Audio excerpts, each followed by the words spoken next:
Good morning, welcome all.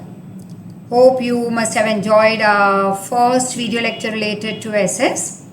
This is the second part of it, and we had done up till here Vasco da Gama story, that who was the first one to find out the new sea route to India, and before that we had done somewhat about Christopher Columbus and many other reasons why various countries came to India. Here we are going to move ahead with the end of this Portuguese rule. In the beginning of 17th century मतलब 1600 to 1699, उन 100 सालों को हम कहेंगे 17th century.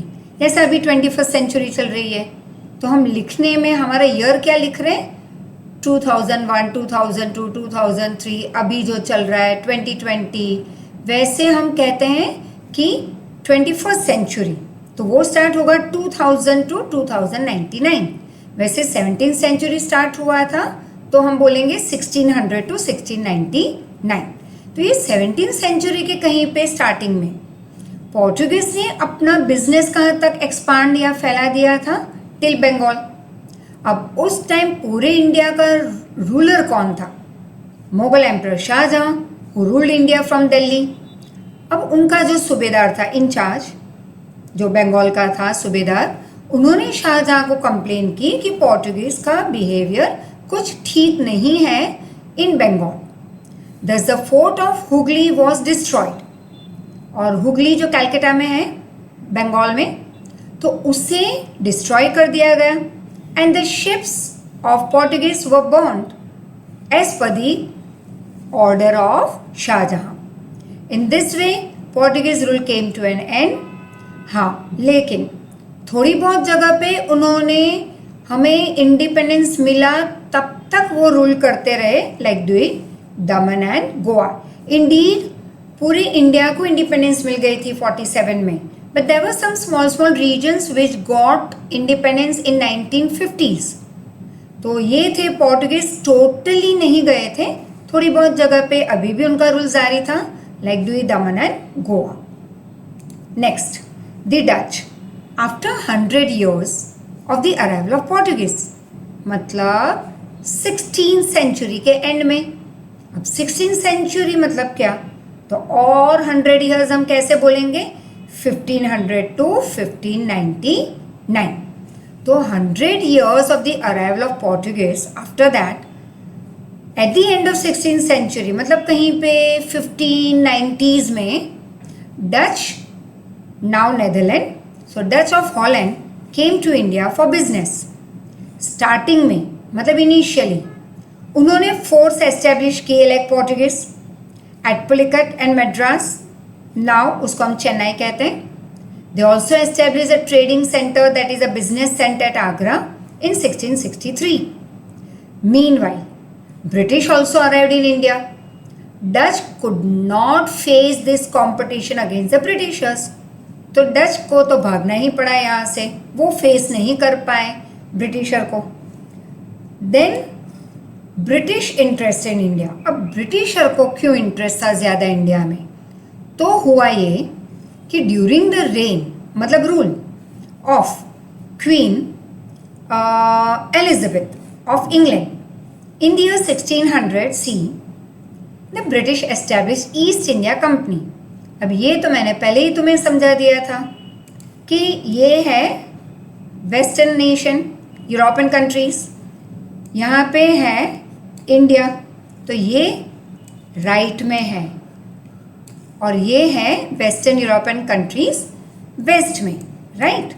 तो अब ये India इनके लिए ईस्टर्न कंट्रीज हुई, और इंडिया के लिए यूरोपियन कंट्रीज वेस्ट में है, तो उसे हम कहेंगे western countries.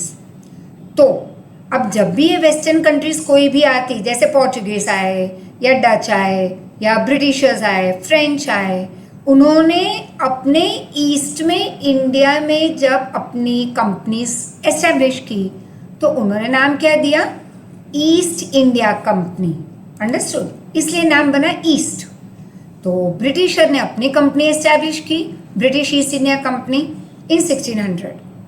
This company belonged to those traders, merchants who wanted to increase their wealth. Bye starting trade with India. अब ये कंपनी किन की थी? तो इनिशियली मतलब बिगनिंग में जब ब्रिटिशर यहाँ पे आए तो ऐसी बहुत सारी कंपनियां थी जिनके बॉस या you can call the owners और द मर्चेंट्स वर डिफरेंट, लेकिन थे ब्रिटिशर्स। अब जिनको इंडिया के साथ ट्रेड करना था, पैसे कमाने थे, ये सारी कंपनीज उनकी थी।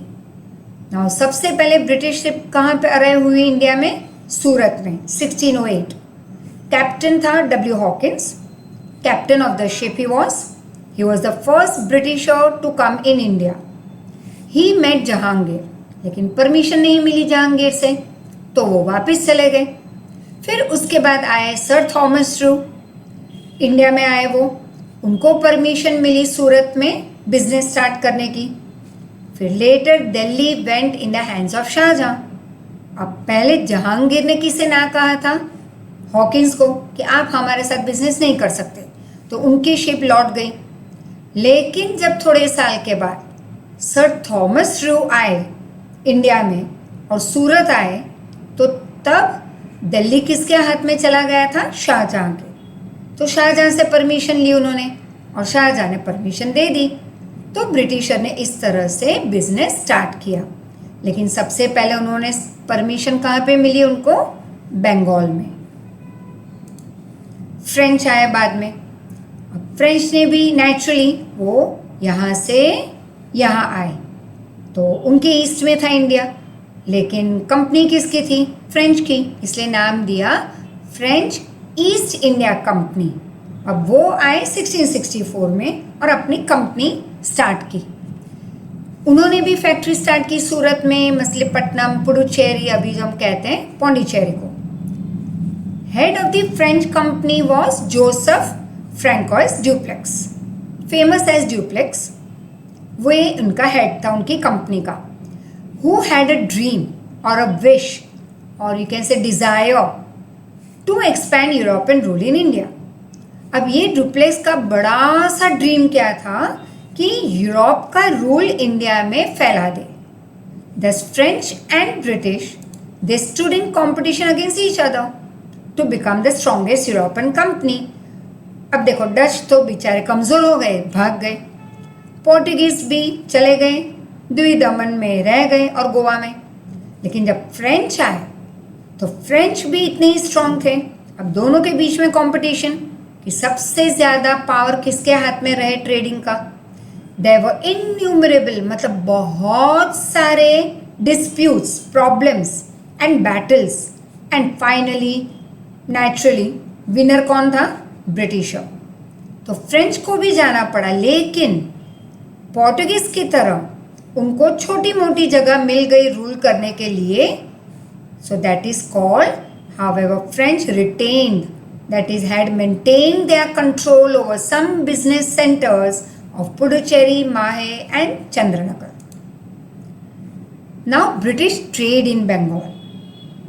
अब ब्रिटिशर ने ट्रेड स्टार्ट किया on the bank of river Hooghly, right, and established fort in the year 1651.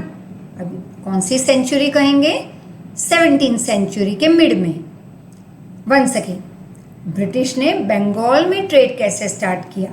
तो British first started their business on the bank of river Hooghly, established their forts in the year 1651. The forts were garrison for the protection of the factory.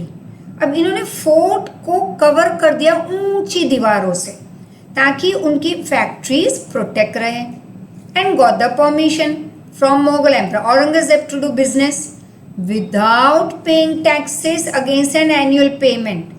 मतलब Britisher ने कहा औरंगजेब को, हमें trade करने दो, पूरे साल का एक फिक्स अमाउंट पे करेंगे, लेकिन टैक्स नहीं पे करेंगे। अंडरस्टूड? तो अब यहाँ पे तुम देख सकते हो कि कैसे ब्रिटिश रूल एक्सपांड हुआ 1757 टू 1857, इन 100 सालों में। तो अब यहाँ पे तुम देख सकते हो कि स्टार्टिंग में इंडिया में 1797 में थोड़ी बहुत जगह थी जहाँ पे ब्रिटिश रूल करते थे, लेकिन ये जो पूरा येलोइश पोर्शन है, creamish you can say, that was local raja, जैसे Indian kings used to rule.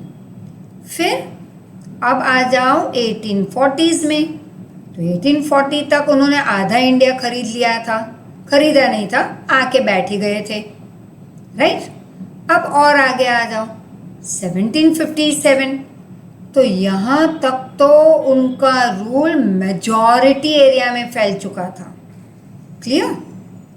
And this we will be continuing from here in the third part, but before that let me show you something very important over here, that is you will be provided today the notes related to this chapter PDF form.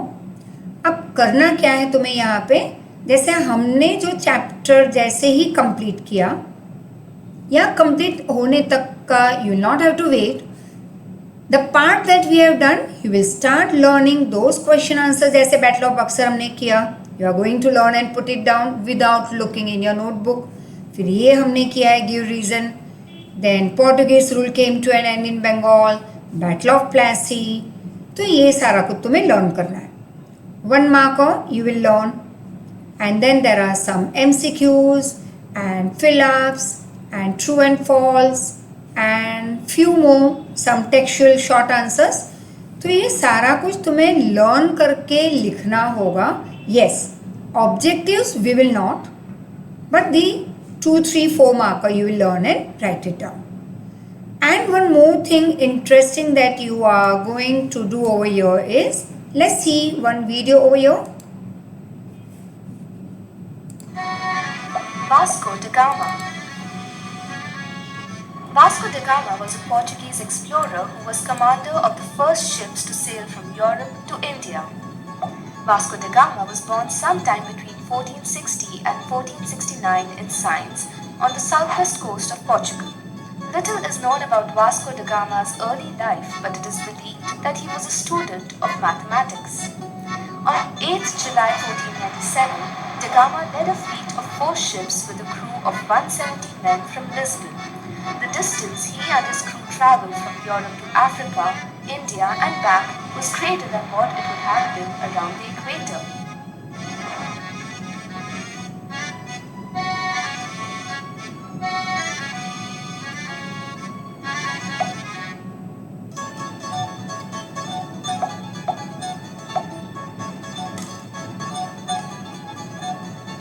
Da Gama's trip to India consisted of several stops along the way in Africa.